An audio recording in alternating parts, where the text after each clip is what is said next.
नमस्कार। हिंदी कक्षा में आपका हार्दिक स्वागत और अभिनंदन है। सत्र 2024-25 शुरू हो चुका है। हरियाणा विद्यालय शिक्षा बोर्ड की वेबसाइट पर सिलेबस भी अपलोड कर दिया गया है। कक्षानुसार पाठ्यक्रम की विस्तृत चर्चा की जाएगी।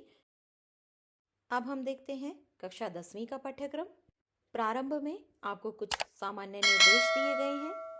आपकी वार्षिक परीक्षा 80 अंकों की और आंतरिक मूल्यांकन 20 अंकों का होगा।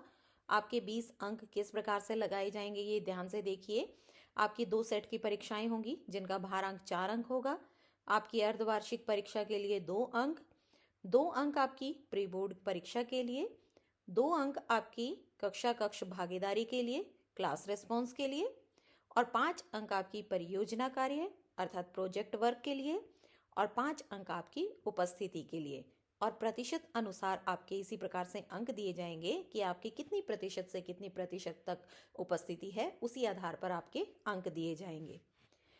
अब हम पाठ्यक्रम संरचना देखते हैं। आपकी जो व्याकरण की पुस्तक है वो कुल 15 अंकों की आएगी, जिसमें से मुख्य उपविषय हैं अलंकार, दोहा व चौपाई छंद, शब्द, पद, विकारी, अविकारी, उपसर्ग प्रत्यय, विलोम शब्द, पर्यायवाची शब्द, अनेकार्थी शब्द, मुहावरे, संधि और समास। कुल आपके 15 अंक की व्याकरण होगी। इसके पश्चात दूसरा भाग है रचनात्मक लेखन के लिए, जिसमें आपको 2 पत्र दिए जाएंगे, जिसमें से एक औपचारिक पत्र और एक अनौपचारिक पत्र होगा, और निबंध दिया जाएगा। दोनों 5-5 अंकों के होंगे। आपकी मुख्य पुस्तक क्षितिज 40 अंकों की होगी, जिसमें से 20 अंक आपके काव्यखंड के लिए निर्धारित किए गए हैं और 20 अंक आपके गद्यखंड के लिए। तो काव्यखंड में सूरदास के पद, तुलसीदास द्वारा रचित राम लक्ष्मण परशुराम संवाद, जयशंकर प्रसाद द्वारा रचित आत्मकथ्य, सूर्यकांत त्रिपाठी निराला की 2 छोटी छोटी सी कविताएं हैं उत्साह और अट नहीं रही है, नागार्जुन जी की कविता, ये भी बहुत छोटी छोटी सी 2 कविताएं हैं, यह दंतुरित मुस्कान और फसल, मंगलेश डबराल जी की संगतकार। जो आपका गद्य खंड है वो भी 20 अंकों का होगा। इसमें अध्याय देखिए नेताजी का चश्मा, बाल गोविंद भगत, लखनवी अंदाज, एक कहानी यह भी, नौबत खाने में इबादत, और अंतिम अध्याय है संस्कृति। आपकी जो पूरक पुस्तिका है कृतिका वो कुल 7 अंकों की होगी, जिसमें 3 अध्याय हैं, माता का अंचल, साना साना हाथ जोड़ी और मैं क्यों लिखता हूँ। इसके पश्चात आपकी जो आदर्श जीवन मूल्य मध्यमा पुस्तक है वो आपकी कुल 8 अंकों की होगी। आपकी मध्यमा पुस्तक में जो नैतिक शिक्षा की जो पुस्तक है आदर्श जीवन मूल्य मध्यमा, इसमें कुल 18 अध्याय हैं, जिसमें से पहले 9 अध्याय आपकी 9वीं कक्षा में दे दिए गए हैं और बाकी के 9 अध्याय आपकी 10वीं कक्षा के लिए दिए गए हैं। इसके पश्चात मासिक पाठ्यक्रम शिक्षण योजना देखिए। इसे ध्यानपूर्वक देखना बच्चों, क्योंकि आपकी जो सेट की परीक्षाएं हैं या अर्धवार्षिक परीक्षाएं हैं उसमें बताया जाएगा कि आपका पाठ्यक्रम कहाँ से लेकर कहाँ तक आएगा, कौन से माह का पाठ्यक्रम आएगा। विशेष तौर पर सेट की परीक्षाओं में हर 2 महीने का पाठ्यक्रम दिया जाता है, तो इसलिए ध्यानपूर्वक देखिएगा। अप्रैल माह में व्याकरण में अलंकार, जिसमें शब्दालंकार और अर्थालंकार आपके पाठ्यक्रम में निर्धारित है। क्षितिज काव्यखंड से सूरदास के पद, क्षितिज के गद्यखंड से नेताजी का चश्मा, कृतिका पुस्तक से माता का आंचल, और आपकी नैतिक शिक्षा पुस्तक से आधार पक्का जीवन अच्छा। मई माह में छंद में आपके 2 ही छंद हैं बच्चों, दोहा और चौपाई छंद, जिसमें आपको लक्षण और उदाहरण समझाए जाएंगे। क्षितिज में काव्यखंड में राम लक्ष्मण परशुराम संवाद, क्षितिज के गद्यखंड में बाल गोविंद भगत, इसके पश्चात कृतिका पुस्तक से साना साना हाथ जोड़ी, और नैतिक शिक्षा से अच्छे गुणों से बनेगा अच्छा जीवन। जून में हालांकि आपका ग्रीष्मकालीन अवकाश होता है, लेकिन आपको प्रोजेक्ट कार्य तैयार करना है जिसके आपके अंक दिए जाएंगे। जुलाई माह में व्याकरण में पद, जिसमें पद का अर्थ, शब्द और पद में भेद, पद के प्रकार, विकारी शब्द, विकारी में कौन कौन से आएंगे, संज्ञा, सर्वनाम, विशेषण और क्रिया। क्षितिज के गद्यखंड से एक अध्याय है लखनवी अंदाज, आदर्श जीवन मूल्य मध्यमा में सफलता के सूत्र। अगस्त माह में व्याकरण में अविकारी, जिसमें से अविकारी हमारे होंगे क्रिया विशेषण, संबंध बोधक, समुच्चय बोधक और विस्मयादि बोधक, इनको विस्तार से समझाया जाएगा। क्षितिज के काव्यखंड से आत्मकथ्य, आपकी नैतिक शिक्षा पुस्तक से कर्म ही जीवन का आधार। सितंबर माह में व्याकरण में देखिए पत्र व निबंध लेखन। क्षितिज में काव्यखंड से 2 कविताएं उत्साह व अट नहीं रही है। क्षितिज के गद्य खंड से एक कहानी यह भी। आदर्श जीवन मूल्य मध्यमा में एक अध्याय है समस्या को बदला अवसर में। इसके पश्चात अक्टूबर माह में व्याकरण में उपसर्ग, जिसमें उसकी परिभाषा, प्रत्यय, प्रत्यय की परिभाषा, पहचान और प्रयोग, विलोम शब्द, पर्यायवाची, अनेकार्थी। क्षितिज काव्य खंड से यह दंतुरित मुस्कान व फसल, कृतिका पुस्तक से मैं क्यों लिखता हूँ और आपकी नैतिक शिक्षा से प्रेरक प्रसंग। इसके पश्चात नवंबर माह में समास, परिभाषा, आपके जितने भी समास है उनकी समस्त की परिभाषा और पहचान, प्रयोग सिखाए जाएंगे। क्षितिज के गद्य खंड से नौबत खाने में इबादत और आपकी नैतिक शिक्षा पुस्तक से ज्ञान सभी को चाहिए। दिसंबर माह में संधि, जिसमें से स्वर संधि, व्यंजन संधि और विसर्ग संधि तीनों ही संधियां आपके। क्षितिज के काव्य खंड से संगतकार, आदर्श जीवन मूल्य पुस्तक से है गरिमामयी भारतीय नारी। जनवरी माह में गद्य खंड में संस्कृति, व्याकरण में मुहावरे, आदर्श जीवन मूल्य मध्यमा में अर्थात नैतिक शिक्षा पुस्तक से अध्याय है संकट में बुद्धिमानी। फरवरी माह में आपकी दोहराई कार्य होगा और मार्च में आपकी वार्षिक परीक्षाएं होगी।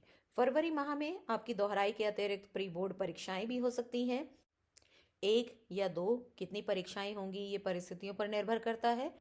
मार्च माह में आपकी वार्षिक परीक्षाएं होंगी। अब देखिए प्रश्न पत्र प्रारूप कि निबंधात्मक प्रश्न आपके आएंगे 3 जो कि 5-5 अंक के होंगे। लघु उत्तरात्मक प्रश्न आएंगे 4 जो कि 3-3 अंक के होंगे, कुल 12 अंक के। अति लघु उत्तरात्मक प्रश्न है आपके 12 प्रश्न हैं जो कि 2-2 अंक के होंगे और वस्तुनिष्ठ प्रश्न है आपके 29 जो कि 1-1 अंक के होंगे। यहाँ पर अब हम देखते हैं कि कौन सा प्रश्न कितने अंक आएगा और कौन सी पुस्तक से लिया जाएगा। प्रश्न पत्र प्रारूप का प्रश्नानुसार वर्णन देखिए। पहला है व्याकरण। व्याकरण में आपको दोनों ही प्रकार के प्रश्न दिए जाएंगे, एमसीक्यूज अर्थात बहुविकल्पीय प्रश्न भी दिए जाएंगे और 2-2 अंक के भी आपके प्रश्न दिए जाएंगे। तो आपके यहाँ पर देखिए 1-1 अंक के 7 एमसीक्यूज दिए गए हैं और 2-2 अंक के आपके 4 प्रश्न, जिसमें आपसे कुछ भी पूछा जा सकता है। उदाहरण स्वरूप किसी भी समास या अलंकार की परिभाषा पूछी जा सकती है या फिर आपसे तत्सम, तद्भव, विकारी, अविकारी की परिभाषाएं पूछी जा सकती है। मतलब सारांश में ये है कि जितने भी आपके टॉपिक्स दिए हुए हैं, जितने भी उपविषय दिए हुए हैं, उनमें से आपसे किसी भी प्रश्न में बहुविकल्पीय पूछा जा सकता है और किसी भी प्रश्न में आपसे परिभाषाएं या विस्तार से पूछी जा सकती हैं, जो कि 2-2 अंक के 4 प्रश्न होंगे। इसके पश्चात आते हैं हम निबंध व पत्र लेखन, जो कि 5-5 अंक के होंगे। 2 प्रश्न हैं। पत्र लेखन में आपको 2 विकल्प मिलेंगे, एक औपचारिक पत्र और एक अनौपचारिक पत्र।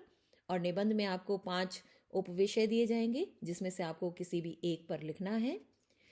इसके पश्चात हम देखते हैं क्षितिज काव्य खंड, जो कि 20 अंक का है। उसमें किस प्रकार के प्रश्न आएंगे आप ये देखिए। इसमें 6 बहुविकल्पीय प्रश्न हैं, मतलब एमसीक्यूज आएंगे।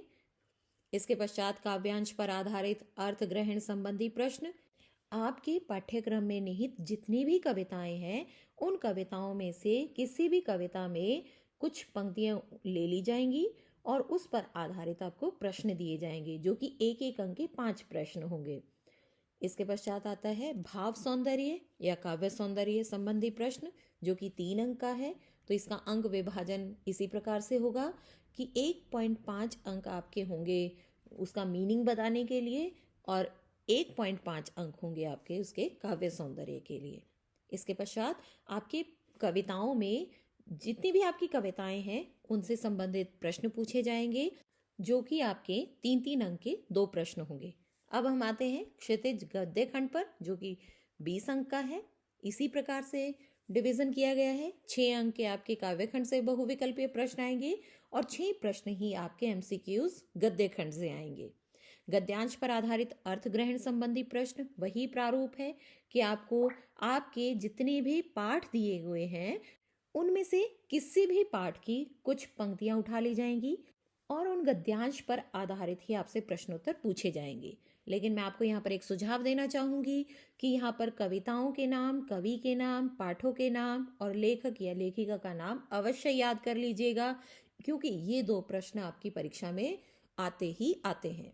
इसके पश्चात लेखक का साहित्यिक परिचय। आपके पाठ्यक्रम में जितने भी लेखक हैं उनमें से 5 अंक का एक प्रश्न पूछा जाएगा। आपको कोई भी 2 लेखक दिए जाएंगे जिसमें से आपको एक का साहित्यिक परिचय देना है। रचनात्मक या जीवन मूल्य संबंधी प्रश्न, आप इसे साधारण से शब्दों में ये समझ सकते हैं कि आपकी पाठ्य पुस्तक के पीछे जितने भी प्रश्न दिए गए हैं या पाठों के बीच में से भी दिए जा सकते हैं। आवश्यक नहीं है कि पाठ्यक्रम के पीछे ही प्रश्न हो। आपकी रचनात्मक क्षमता का मूल्यांकन करने के लिए पाठों के बीच में से भी प्रश्न बनाकर दिए जा सकते हैं। तो 2 प्रश्न आएंगे जो कि 2-2 अंक के होंगे। इसके पश्चात कृतिका पुस्तक है आपकी जो कि 7 अंक की है, जिसमें एक प्रश्न होगा 3 अंक का और 2 प्रश्न होंगे 2-2 अंक के। इसके पश्चात आदर्श जीवन मूल्य मध्यमा पुस्तक से जो कि आपकी 8 अंक की है, 2-2 अंक के 4 प्रश्न पूछे जाएंगे। तो आपके कुल हुई ये 80 अंक की। यहाँ पर हमने समस्त पाठ्यक्रम को देखा है कि कौन से माह में किस प्रकार का पाठ्यक्रम आएगा। प्यारे बच्चों, इस संपूर्ण पाठ्यक्रम को माह अनुसार पाठ्यक्रम है आपकी उत्तर पुस्तिका के पहले पृष्ठ पर लिख लीजिए, ताकि आपको हमेशा ध्यान रहे कि हमारे पाठ्यक्रम में कौन कौन सी अध्याय हैं। इसके साथ साथ हमें ये भी ध्यान रहे अप्रैल से लेकर फरवरी माह तक हमें कौन कौन से अध्याय पढ़ने हैं। इसके साथ साथ हमने पेपर पैटर्न को भी जाना। आपके लिए इसी प्रकार की और वीडियोस लाने का हम प्रयास करते रहेंगे। आशा है कि इस वीडियो के माध्यम से आपको बहुमूल्य जानकारी मिली होगी। अगर ये वीडियो आपको अच्छी लगी हो, लाइक और शेयर जरूर कीजिएगा और अपने बहुमूल्य सुझाव कमेंट बॉक्स में जरूर डालिएगा। मिलते हैं एक और नई वीडियो के साथ, तब तक के लिए धन्यवाद।